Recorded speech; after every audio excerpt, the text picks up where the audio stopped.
Alors, je m'appelle Omar Youssef Suleiman, je suis écrivain et journaliste franco-syrien. J'habite en France depuis 2012, ça fait 13 ans. Eh bien, j'ai appris la langue française, je dirais, je me suis intégré dans la société française. Je fais toujours des erreurs en français, ça me fait plaisir, parce que comme ça, j'apprends.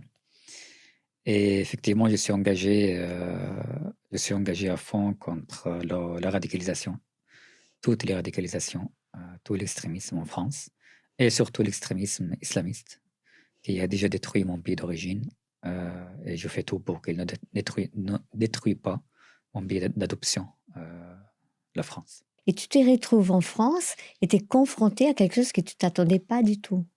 Justement, c'était tellement choquant, et ça me choque toujours, quand je tombe sur une ambiance islamiste, sur une gamine voilée, dans les rues de certaines communes en France, sur une manifestation, on appelle ouvertement le Hamas ou le Hezbollah à détruire l'État hébreu, sur des phrases de haine envers la France. C'est pas facile en fait de revivre le déjà vu.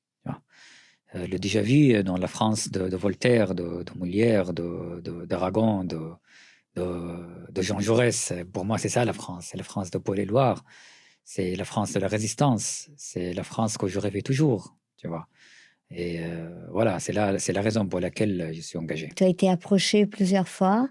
Comment ça s'est passé? Qu'il s'adresse aux Arabes ou aux musulmans en tant qu'Arabes et musulmans, pas en tant que Français.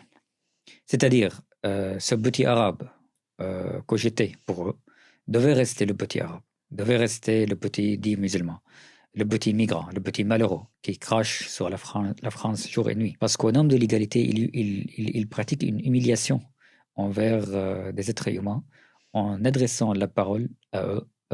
Tout dépend de en leur renvoyant à leur propre racine, à leur origine, pas en tant que compatriote. Par exemple, dans les manifestations pour la Palestine, suite au massacre de Hamas, où j'étais infiltré, en fait, parce que j'ai un accent, j'ai, disons, physique, dit arabe ou je sais pas quoi, j'étais privilégié par les députés et les élus de la France insoumise.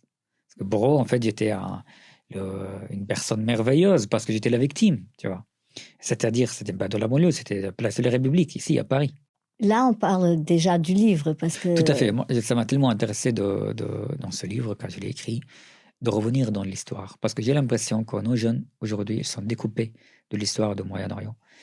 Quand j'allais dans les manifestations de la France insoumise ou d'urgence Palestine, et en combat, en complicité avec Perspective musulmane, deux associations antisémites et islamistes à Paris, j'étais entouré par des jeunes dont la majorité, ils sont vraiment pour rien. C'est-à-dire, ils viennent ici avec de la bonne foi, ils avaient l'impression d'être en train de lutter pour la cause palestinienne, sans rendre compte qu'ils sont récupérés par les islamistes, ou même sans savoir qu'est-ce que c'est la cause palestinienne.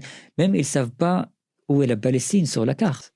Si Mathilde Panon ne sait pas où est la Palestine sur la carte, quand on l'a posé la question, Mathilde Panon, où est cette Palestine que vous voulez qu'elle soit fondée à l'est ou à l'ouest de fleuve de la Jordanie, elle ne savait pas quand même, tu vois, l'ignorance, c'est-à-dire alimenter l'ignorance.